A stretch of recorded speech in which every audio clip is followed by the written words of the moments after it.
Mr. Speaker, I'm not for the idea presented by Mheshimiwa Bursaries, with all due respect, because she meant well.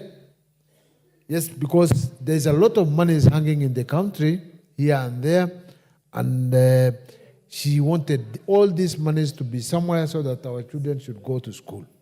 Well, but the matter here is that we have the national government, yes, the national government where she wants all the monies to go. Already the national government is supposed to give capitation to schools. And all those monies, they are supposed to be, per kid is supposed to be 20-something thousand per kid. But that money has not been reaching exactly what was given out as a capitation to the schools. And during the last rains, El Nino, we had a lot of schools which were swept away.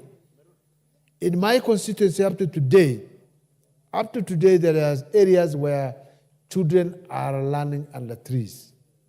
National government is not coming in, and that is the function of national government.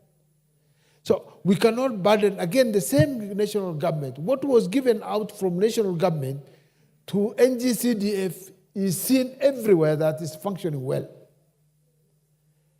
Mr. Speaker, when we came into Parliament last time, and I'm first timer, I agreed with my governor that we should have divide. I will pay for my constituency, he pays for universities, he pays for all others. Up to today, mine is seen on the ground. But up to today, nothing, no payments from the governor is coming to the children in the county. That bursary fund is used in other ways, not for the purpose of students in the county of Ethiopia.